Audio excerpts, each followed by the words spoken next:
नमस्कार, स्वागत है आपका हिंदी खबर में। आपके साथ मैं हूं चित्रा सिंह और वक्त है स्पेशल रिपोर्ट का।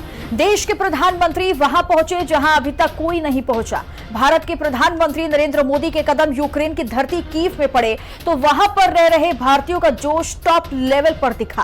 कीव में पीएम मोदी की भव्य एंट्री ने जो समा बांधा उसमें न सिर्फ भारतीयों का मान बढ़ाया बल्कि कीव में पीएम मोदी की तस्वीर ने दुनिया में भारत का कद भी बढ़ाया।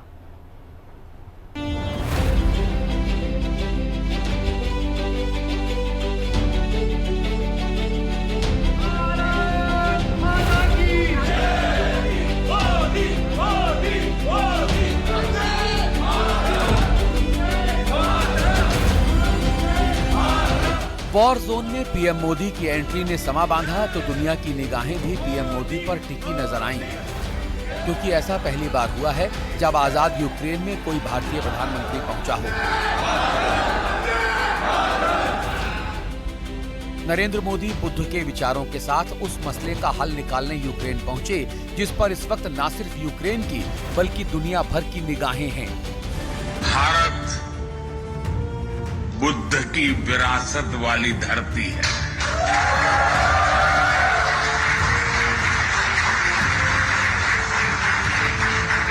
और जब बुद्ध की बात आती है तो जो युद्ध नहीं शांति पर विश्वास करती है। प्रधानमंत्री नरेंद्र मोदी के कीव पहुंचने पर उनका गर्मजोशी के साथ स्वागत किया गया। उनके पहुंचते ही भारत माता की जय के नारे लगने लगे।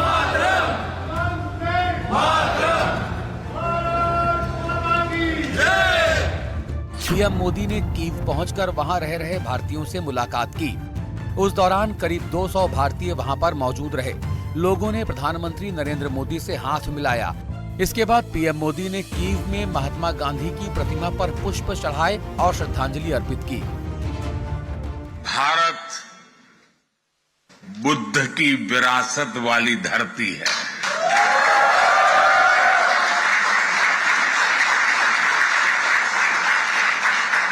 और जब बुद्ध की बात आती है तो जो युद्ध नहीं शांति पर विश्वास करती है। प्रधानमंत्री नरेंद्र मोदी यूक्रेन पहुंचने वाले भारत के पहले प्रधानमंत्री बन गए।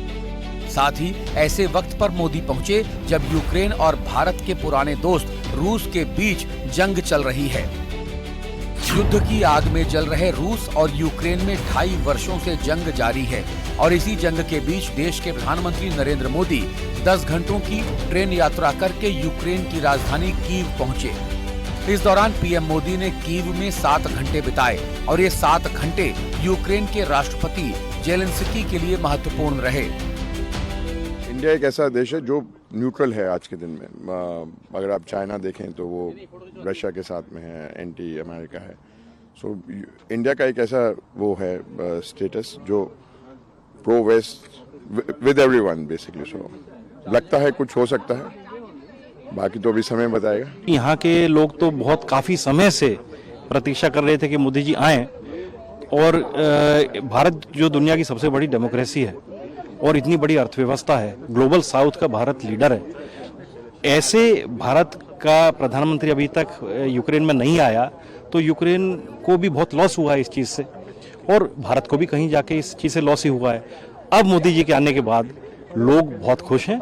प्रधानमंत्री मोदी जी हमारे कंट्री में आए, यूक्रेन में आए, कीव में आए, हमें बहुत अच्छा लगा, बहुत गर्व हुआ। और जो एक पल जो हमने उनके दर्शन किए या उनको अपने सामने देखा, ऐसा लगा कि हमारा जो कार्य इतना हमने किया है वो सफल हो गया है। पोलैंड से यूक्रेन पहुंचने के लिए आखिरकार पीएम मोदी ने ट्रेन का ही सहारा क्यों लिया? यूक्रेन में युद्ध की वजह से सारी एयरलाइंस बंद हैं। वहीं सड़क पर यात्रा करना भी जोखिम भरा है।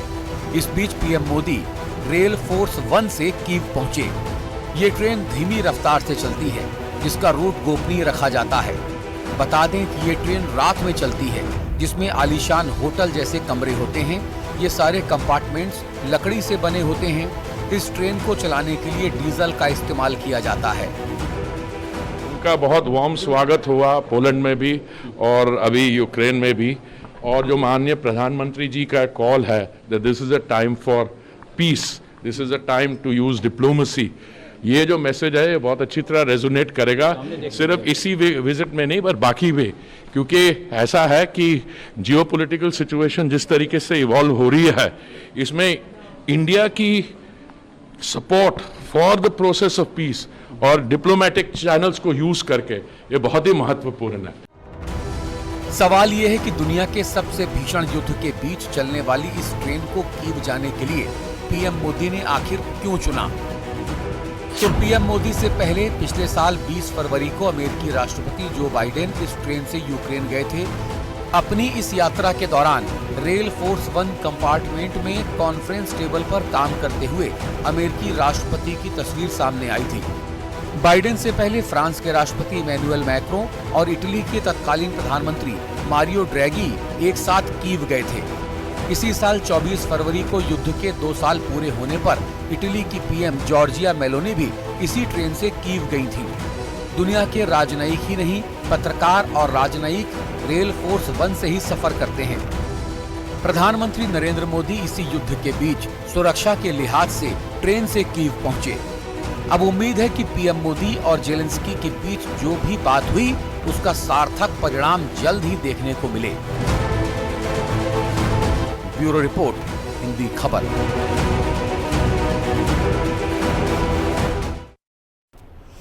पीएम मोदी युद्ध भूमि में पहुंचे तो दुनिया ने पीएम मोदी को देखा। एक आस जगी कि अब सब ठीक होने वाला है, क्योंकि जिस वक्त पीएम मोदी कीव पहुंचे यूक्रेन के लिए वो मौका अहम था, वो वक्त अहम था और वो 7 घंटे अहम थे। पीएम मोदी के इस दौरे को समझिए हमारे इस खास रिपोर्ट के जरिए।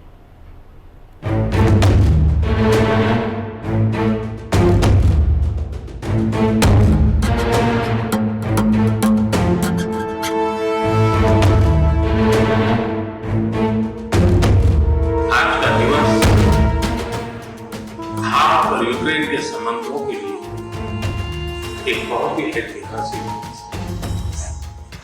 कि भारत का प्रधानमंत्री आज पहली बार यूक्रेन की धरती पर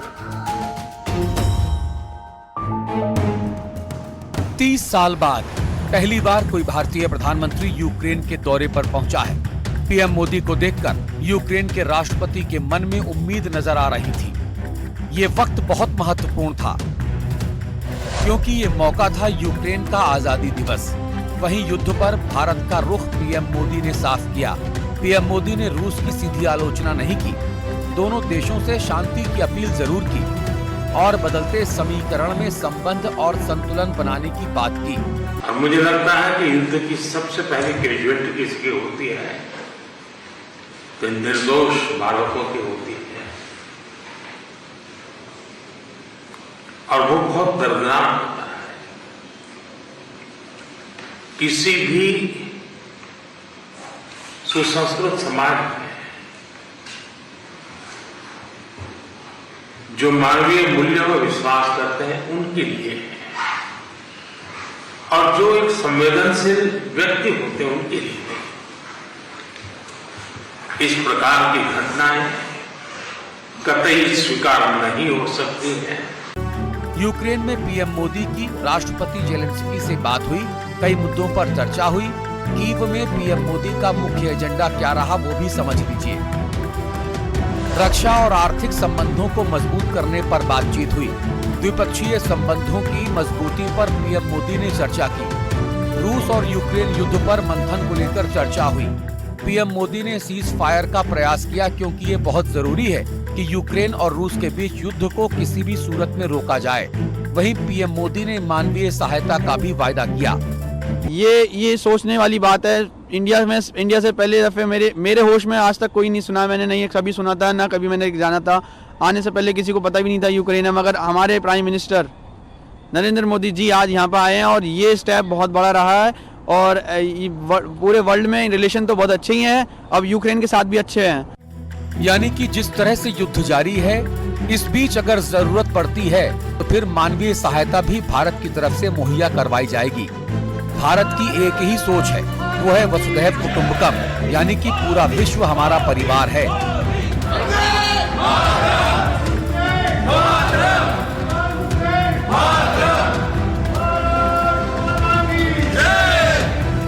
ऐसे में पीएम मोदी का यूक्रेन की सरजमी पर यही संदेश रहा कि युद्ध समाधान नहीं हो सकता। भारत हमेशा ही शांति का प्रयास करता है। प्रधानमंत्री नरेंद्र मोदी ने वो किया है कोई और ग्लोबल लीडर नहीं कर सकता। प्रधानमंत्री नरेंद्र मोदी यूक्रेन जाते हैं जो कोई और दूसरा ग्लोबल लीडर नहीं कर पाता है। प्रधानमंत्री नरेंद्र मोदी रशिया से भी बात करते हैं और रशिया को कहते हैं कि युग जो है शांति का युग है, और जेलेंस्की के साथ भी जाके बात करते हैं। मतलब साफ है कि दुनिया की सभी पावर्स को सिर्फ और सिर्फ प्रधानमंत्री नरेंद्र मोदी और भारत से ये विश्वास है, भारत पर विश्वास है कि यूक्रेन और रशिया के बीच में जो युद्ध है उसको अगर कोई बीच में शांति वार्ता कर सकता है तो भारत कर सकता है।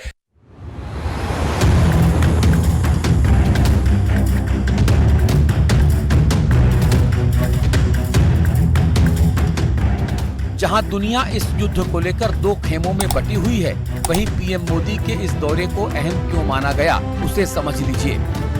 पीएम मोदी का ये दौरा कई लिहाज से अहम रहा, जिसमें युद्ध विराम पर बात हुई, गुटनिरपेक्ष विरासत को आगे बढ़ाने का मौका मिला, वैश्विक शांति निर्माता बनने का भी मौका मिला, टेंशन के बीच संबंध संतुलन की कवायद हुई और भारत को दुनिया में कूटनीतिक बढ़त हासिल हुई। उनके नेतृत्व में भारत बना है विश्व बंधु। हम दुनिया के मित्र भी हैं, भाई भी हैं, वसुधैव कुटुंबकम का भाव रखते हैं, और उसी भाव से प्रधानमंत्री श्रीमान नरेंद्र मोदी जी विश्व में शांति स्थापित हो, इसके सदैव उन्होंने प्रयत्न किए। यूक्रेन में युद्ध जैसे हालातों के बीच पीएम मोदी के यूक्रेन जाने से अब एक उम्मीद बंधी है कि जल्द ही यूक्रेन और रूस के बीच हालात सामान्य हो जाएंगे। ब्यूरो रिपोर्ट, हिंदी खबर। भारत कितना संतुलित है, कितना न्यूट्रल है, ये तो दुनिया ने देखा। भारत की रूस से दोस्ती दुनिया देख रही है, वहीं यूक्रेन से भारत का जुड़ाव भी दुनिया से छिपा नहीं है। पीएम मोदी की यूक्रेन के राष्ट्रपति जेलेंस्की से कैसी रही मुलाकात, इस रिपोर्ट में देखिए।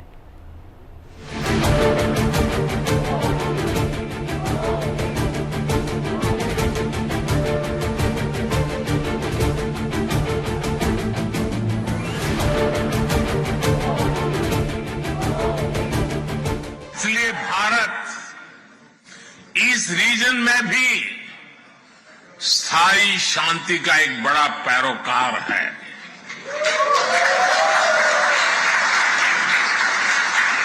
भारत का मत एकदम साफ है, ये युद्ध का युग नहीं है। भारत की दुनिया में हमेशा से ही विश्व गुरु वाली भूमिका रही है। भारत कितना संतुलित है, ये दुनिया ने देखा है। भारत का स्टैंड कितना मजबूत रहा है, इसका गवाह तो खुद अमेरिका है।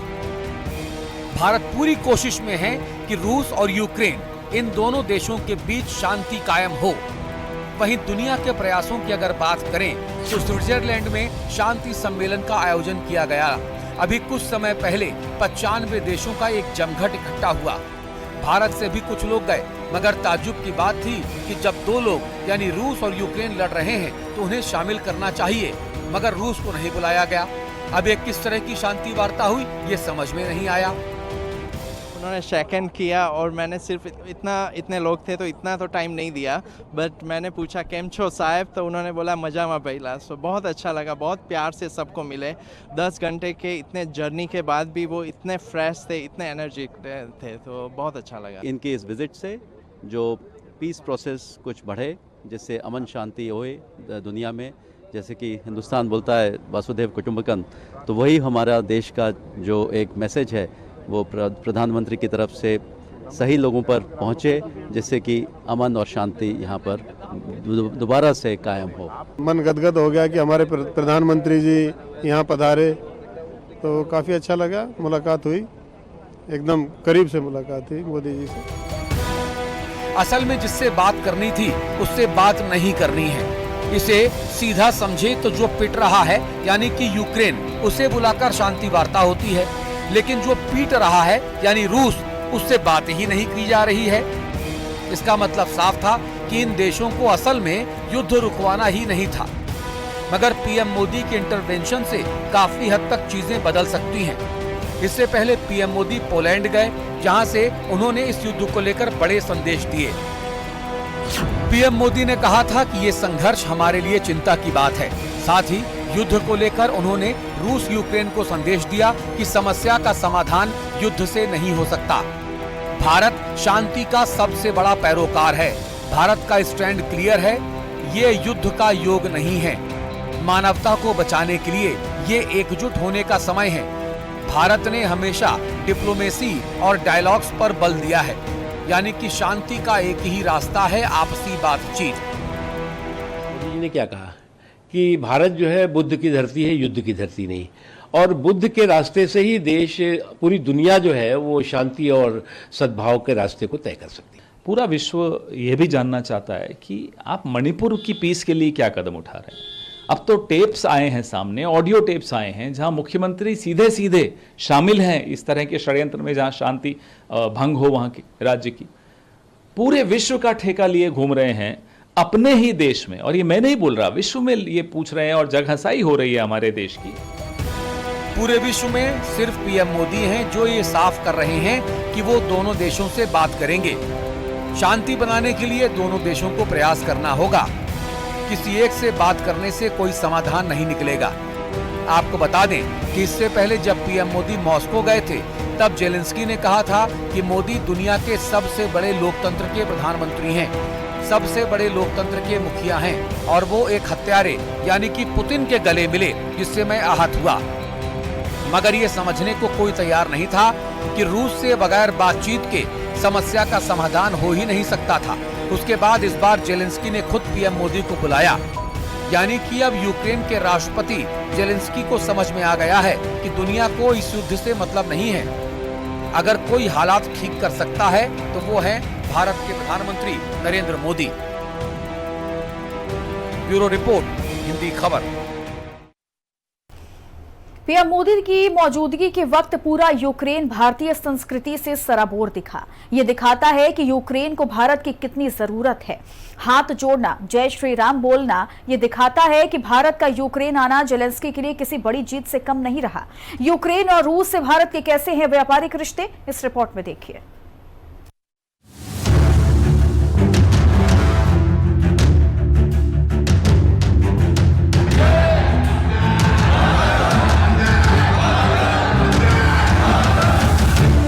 पीएम मोदी की मौजूदगी के वक्त पूरा यूक्रेन भारतीय संस्कृति से सराबोर दिखा। ये दिखाता है कि यूक्रेन को भारत की कितनी जरूरत है। हाथ जोड़ना और जय श्री राम बोलना, ये दिखाता है कि भारत के प्रधानमंत्री नरेंद्र मोदी का यूक्रेन आना राष्ट्रपति जेलेंस्की के लिए किसी बड़ी उम्मीद से कम नहीं है। पीएम मोदी ने भी रूस के साथ ही साथ यूक्रेन से भी अपने रिश्ते बैलेंस करने की कोशिश की, क्योंकि भारत का दोनों ही देशों से व्यापारिक रिश्ता है। भारत का रूस के साथ 60 अरब डॉलर का व्यापार होता है, जिसमें 60% भारतीय व्यापार सैन्य प्रणाली रूसी है। वहीं भारत रूस से 40% तेल का आयात करता है। पहली ही मुलाकात में एक गहरी मित्रता का अनुभव, और तब आपने मुझे यूक्रेन आने के लिए बहुत ही आग्रह से निमंत्रण दिया था। लेकिन मैं कल्पना नहीं कर सकता हूं कि मुझे ऐसी परिस्थिति में यूक्रेन आने की नौबत आएगी। एक्सेलेंसी, हमारे द्विपक्षीय संबंधों में ऐसी विपरीत कालखंड में भी प्रगति हो रही है, और मैं कह सकता हूं कि ऐसे तनावपूर्ण वातावरण में ये प्रगति हम दोनों देशों की मैच्योरिटी को प्रतिबिंबित करती है। भारत और रूस की दोस्ती की बात करें तो व्यापार के मामले में भारत ने तब भी रूस का साथ नहीं छोड़ा था जब दुनिया रूस के खिलाफ खड़ी हो गई थी। उस वक्त भी भारत ने रूस से सस्ते दामों पर तेल खरीदा था। वहीं यूक्रेन के रूस से अलग होने के बाद उनमें बहुत सी कंपनियों का नियंत्रण यूक्रेन के पास चला गया था। मौजूदा समय में भारत के पास बहुत से रक्षा उपकरण ऐसे हैं जो यूक्रेन में बनाए गए हैं। इनमें से कई ऐसे हैं जिनका अभी भी यूक्रेन में निर्माण हो रहा है, जिसमें भारतीय नौसेना के युद्धपोतों के लिए गैस टरबाइन इंजन्स और भारतीय वायुसेना द्वारा संचालित AN-32 विमान शामिल हैं। युद्ध के प्रारंभिक दिन थे, भारत के हजारों बच्चे जो यहाँ शिक्षा के लिए आए थे, पढ़ने के लिए आए थे, वो युद्ध के कारण फंसे हुए थे। उनको बाहर निकालने में आपने जो मदद की और जिस संवेदनशीलता के साथ हमारी चिंताओं को आपने समझा और सुलझाने के लिए भरसक प्रयास किया, इसके लिए मेरी तरफ से, मेरे देश के 140 करोड़ नागरिकों की तरफ से और उस संकट की घड़ी से निकल करके आए हुए उन बच्चों के, उनके परिवारजनों की तरफ से आपका आज मैं हृदय से आभार व्यक्त करता हूं। यूक्रेन की सरकारी जोर्या मैशप्रॉक्ट वॉरशिप द्वारा इस्तेमाल किए जाने वाले गैस टरबाइन के निर्माण के लिए भारत की प्राइवेट कंपनियों के साथ बातचीत चल रही है। भारत का यूक्रेन से 3.3 अरब डॉलर का व्यापार होता है। वहीं यूक्रेन में भारतीय मूल के 19,000 छात्र पढ़ाई करते हैं। भारत यूक्रेन से 1.35 बिलियन डॉलर का सूरजमुखी का तेल भी आयात करता है। पीएम मोदी की यूक्रेन के राष्ट्रपति जेलेंस्की से व्यापार को लेकर भी बात हुई। कुछ साल पहले भारत ने यूक्रेन के STE के साथ 105 AN-32 विमानों के अपने बेड़े को अपग्रेड करने और उनकी लाइफलाइन को 40 साल तक बढ़ाने के लिए $400 मिलियन के समझौते पर दस्तखत किए थे। ये प्रोजेक्ट काफी लेट हो चुका है। भारत किसी भी कीमत पर इसे पूरा करना चाहता है। साल 2029 तक इसे पूरा करने के प्रयास किए जा रहे हैं। यानी कि भारत अपने दोनों ही मित्र देशों के साथ व्यापारिक संबंध मजबूत करने की दिशा में आगे बढ़ चला है। मगर इस मुलाकात में सबसे ज्यादा दोनों देशों का फोकस शांति स्थापना की ओर ही रहेगा। ब्यूरो रिपोर्ट, हिंदी खबर। पीएम मोदी के दौरे को लेकर विदेश मंत्री एस जयशंकर ने प्रेस कॉन्फ्रेंस की और इस दौरान दोनों देशों के रिश्ते को लेकर कई जानकारियां विदेश मंत्री एस जयशंकर ने साझा की। उन्होंने क्या कुछ जानकारी दी, इस रिपोर्ट में देखिए।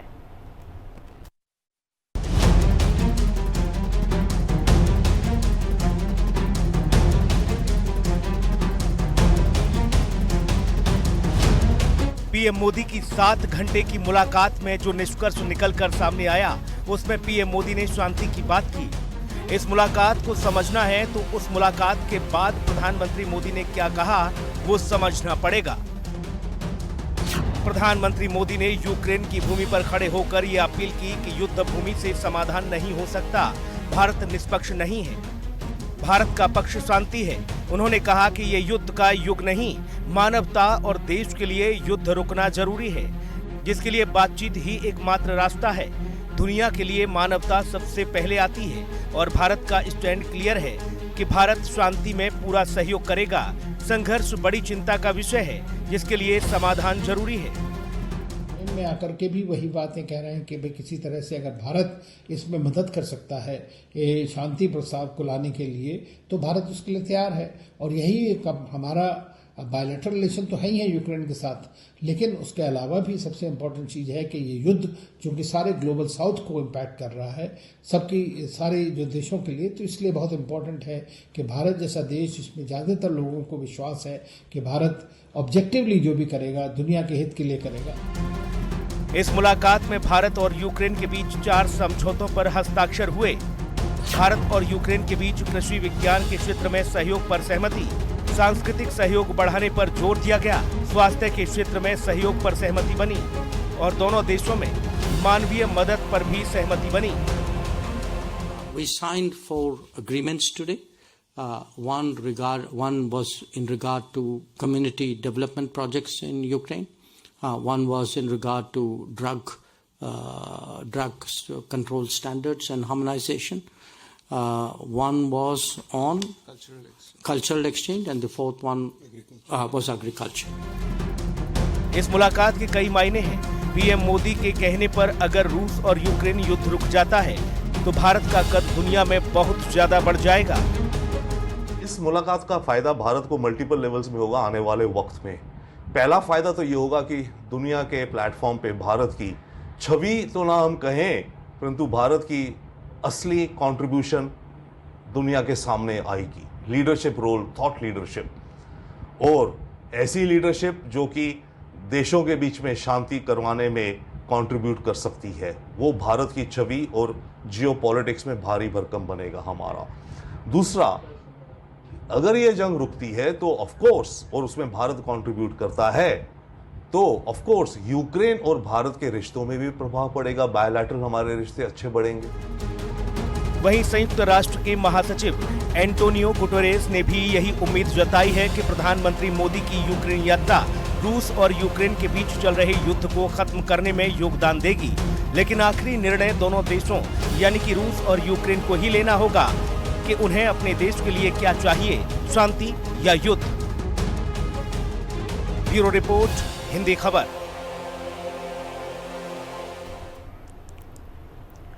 और इसी के साथ स्पेशल रिपोर्ट में इतना ही। बने रहे हिंदी खबर के साथ। नमस्कार।